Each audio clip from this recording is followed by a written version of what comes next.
mergeți voi. Că voi, da, tot cu Dumnezeu vostru, voi așa ați crescut cu Dumnezeu vostru, dar lăsați copiii că vi educăm noi. Lăsați-i aici că vă spunem noi cum să faceți. Lăsați-i.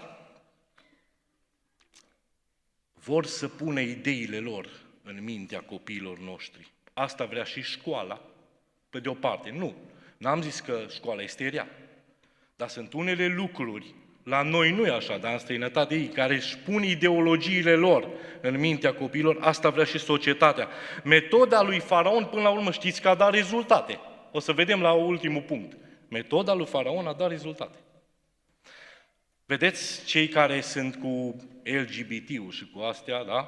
Cu spurcăciunile astea înaintea lui Dumnezeu, nu numai că vor să-și legalizeze ei păcatul murdar în care trăiesc, dar vor să fie legalizate și adopțiile de copii. De ce? Păi să trăiască în mediul ăla. De ce credeți că se pregătește în ascuns ca ideologia de gen să se introducă la grădiniță? Nu numai la clasele mari, că ăștia sunt crescuți bine, ăștia băiatul e băiat, fata e fată. Nu, la grădiniță. Au nevoie copiii noștri de rugăciunile noastre. Au nevoie. Dragii mei, educația adevărată o dau părinții acasă.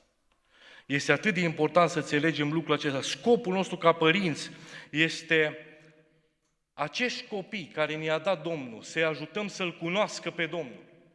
Asta e cea mai înaltă educație. Da, îi învățăm și lucruri, cultură generală. Bun, sunt bune și astea, îi învățăm cum să se comporte, dar în primul rând trebuie să învățăm să-L cunoască pe Domnul.